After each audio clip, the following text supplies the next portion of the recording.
Okay, dito tayo sa answeran natin yung problem. An ideal reheat turbine with one stage of reheat receives at 8.1 and for 90 degrees.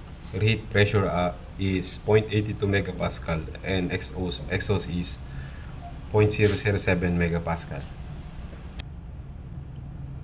Then, ito, sa yung papel ni John Paul, i-base na lang natin dito. Since ito namang, ito is at point 1 niya is 8.1 megapascal at 490 is, ikita nyo, sa steam table is 3372.1 kilojoule per kilogram. Yung S1 is 6.6846. And then, kinuha yung S1 dahil sa ideal reheat from 1 to 2 is constant S. S1 is equal to S2. So ngayon, pagdating natin sa point 2 class at 0.82 megapascal, yung 6.6846 is mas mataas pa kesa saturated entropy ng 0.82. Ang nakalagay doon is parang mas mababa siya ng point something. Kaya superheated pa rin yung point 2 natin. So ngayon, at 0.82 hanapin natin yung 6.68, which is okay dito sa class at 0.82, ito yung saturated entropy niya, 6.65.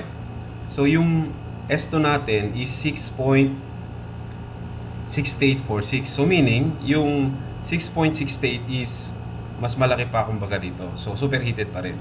So hanapin natin 6.68 class, andito siya. In between siya ng 6.67 tsaka 6.7. So i-interpolate nyo lang siya dyan. So at 0.82 megapascal. Kaya ang result, ito yung formula natin. Ito. Since H to ang hinahanap natin, in between siya nito. Kaya 2778. Ito siya class 0.82. Ito. So andito lang siya class. In between siya nito ng ang H2 natin. 2778.9 in between ng 2791.0.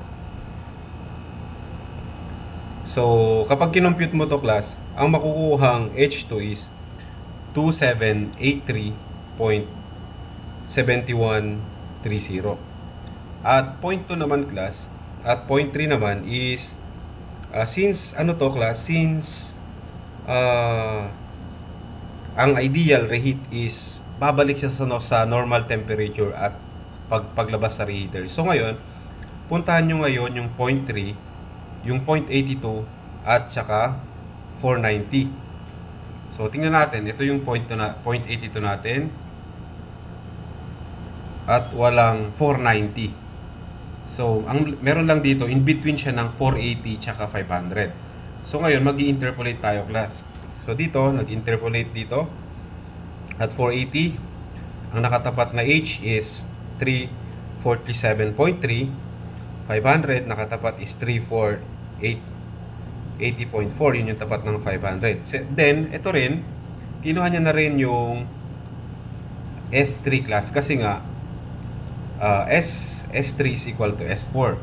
So sa interpolation class, makukuha ang H3 ng 3458.85, tsaka yung S3 is 7.8245. So pagdating naman sa 0.4 class, which is S3 is equal to S4. So titingnan muna natin sa 0.007 kung ano yung S ng 0.007. So may steam table class, ito yung 0.007. Saan ba yun? Ito, 0.007 class.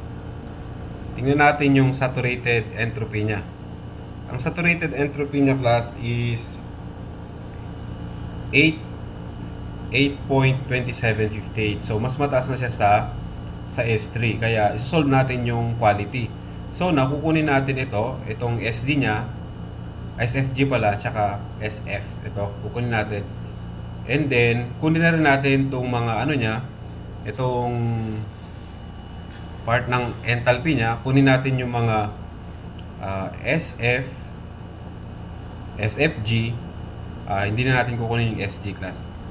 So, kapag nakuha na natin yung class, ang masosolve natin is, ang masosolve na percent is 0.942. Using yung formula na S4 is equal to SF4 plus X4 SFG4. So now, yung quality natin ngayon is 0.942 or 94.2%. So ngayon, kukunin na natin yung using yung formula na HF4 plus X4 SFG4. So ngayon, nasa steam table na to, ang H4 na natin ngayon class ay 2432. So ngayon, next is yung 0.5 natin. So yung 0.5 class is simple lang.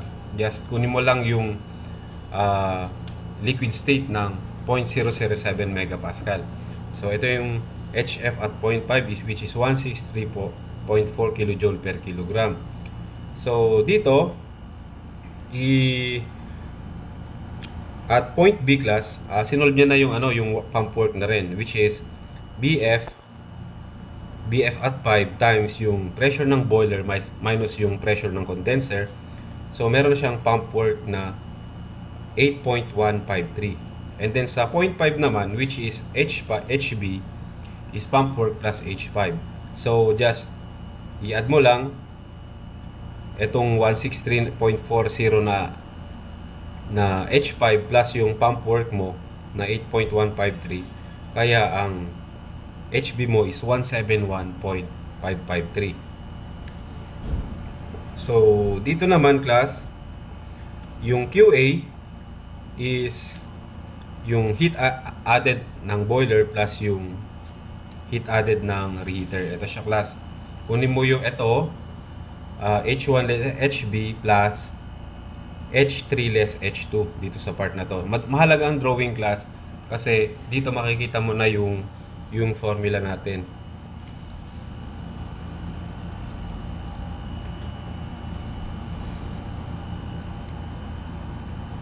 And then ito class, ito na, solve natin ang QB muna. Ang QB class is H2 less HB. Since given na lahat yan, calculate nyo na lang, makukuha nyo is 3,200.547 kilojoule per kilogram. Yung QRH naman is H3 less H2. Ito na yon, nakuha na natin. Ang nakuha dito is 675.1370. Then, i-add lang natin class. Ito na yung total heat added ng system natin. 3875.6840. Then, dito naman class sa work of turbine class. Ito nga, energy in is equal to energy out. Ang pumasok ay H1. Ang pumasok pa ay dito. Tingnan sa drawing class. Pumasok ang H1, lumabas ang H2, pumasok ang H3, lumabas ang work, lumabas ang 4.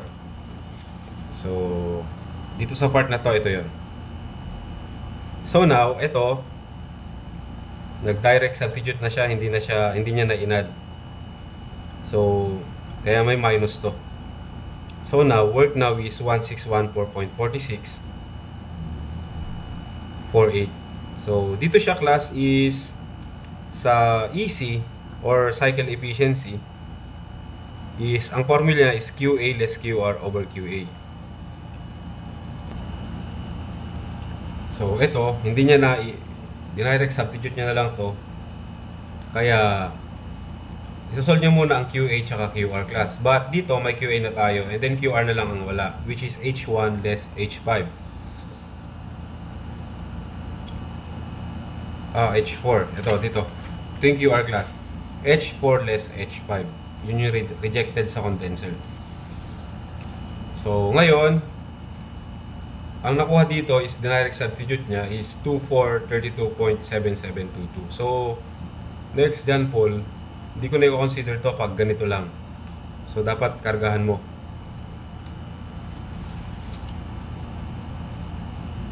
So, ang QR now is, tama. Ang QR now pala is ito.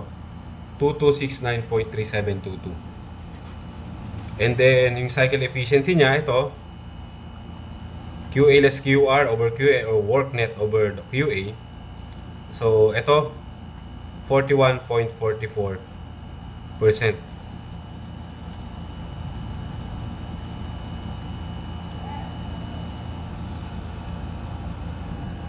Dito sa turbine work niya, class, is mali siya dito kasi ang ginamit niya is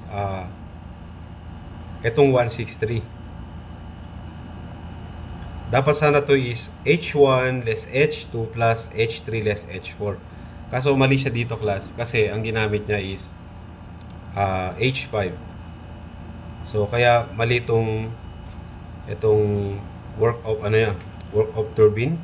Mali rin siya rito, class, sa EC dahil ang formula ng EC natin, class, ay yung chargeable energy is ito. H1 less H2 minus ito. Ang EC natin, class, tandaan nyo, for single reheat, H1 less H2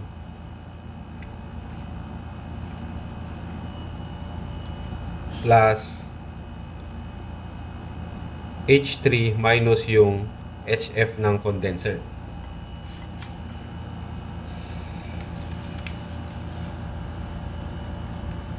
So now, kaya mali siya rito. Ang EC natin is mali dito, kaya mali na yung, tandaan nyo, class, walang efficiency na 100% na, what I mean is more than 100%.